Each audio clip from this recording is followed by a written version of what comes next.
pendaftaran bagi pemuda-pemuda Indonesia yang siap berjihad ke Palestina. Buka pendaftaran, latih mereka, persenjatai, kirim ke medan Gaza untuk bertempur membebaskan Al-Aqsa. Siap tidak? Siap tidak? Lihat dari seluruh partai politik, seluruh kelompok, elemen dari manapun beliau rangkul. Kan begitu kan? Ya. Dan sehingga banyak tempat yang kemudian akhirnya bisa mewadahi dari partai-partai politik. Karakternya, sifatnya itu beliau itu tidak pernah mengungkit-ungkit masa lalu. Beliau itu inginnya merangkul, mari kita bangun bangsa ini bersama-sama. Tidak ada kebencian, tidak ada saling fitnah, tidak ada saling menuduh, dan sebagainya. Saya kalau berbicara dengan beliau itu tidak pernah membicarakan orang lain. Kalau kita membicarakan orang lain ke beliau tidak pernah nanggap. Beliau itu di situ saya lihat itu. Dia hanya berpikirnya bagaimana rakyat, itu aja. Bagaimana maju ke depan. Beliau itu sekalipun ada orang yang dulu pernah menyakitinya lawan politiknya, sekarang kenyataannya kan dirangkul sama beliau. Bayangkan itu. Tapi beliau coba luar biasa. Artinya kenegarawannya luar biasa. Marilah kita bangun bangsa ini, karena bangsa ini membutuhkan kita-kita yang memimpin negara ini untuk menuju Indonesia maju itu seperti apa? Rakyat yang adil dan makmur, tidak disibukkan, tidak dipusingkan, hanya sebuah ocehan, hanya sebuah kebencian-kebencian yang selalu dilontarkan. Kan seperti itu. Beliau itu nggak mau itu mendengar berita-berita yang menjelekan orang, membenci dan sebagainya. Beliau tidak mau. Dia pengennya bagaimana bangsa ini segera maju. Hidup ini seperti layaknya air. Tak selamanya air itu jernih. Bahkan ada kerusakan kita, ucapan kita tidak selamanya juga baik. Begitu juga hidup ini seperti langit yang tidak selamanya cerah. Ada mendungnya juga. Itulah kehidupan kita. Jaga, pelihara mulut kita untuk tidak saling membenci. Mulut kita untuk tidak saling memfitnah. Dan jaga juga mata kita untuk tidak saling merendahkan orang lain.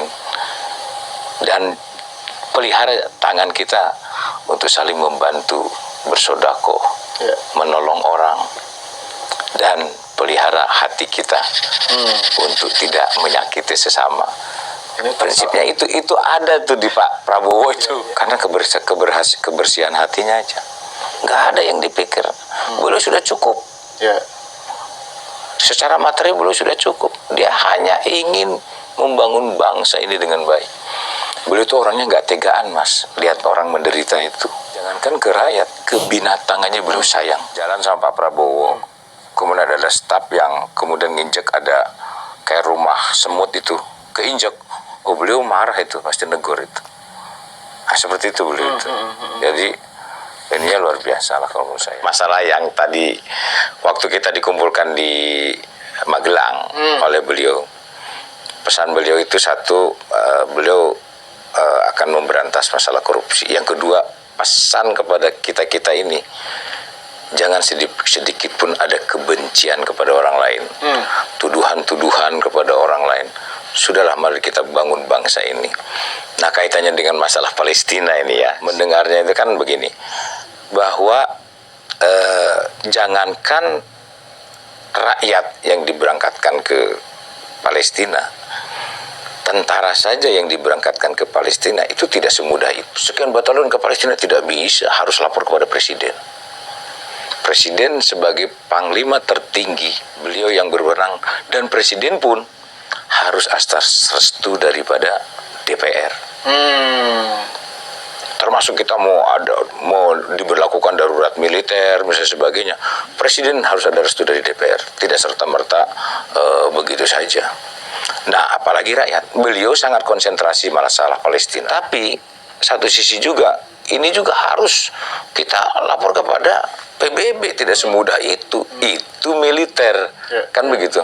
Nah, bagaimana kalau kita akan mengirim rakyat? Tidak semudah itu, ya itu tidak semudah. Dan dia siapa gitu loh, kan begitu kan.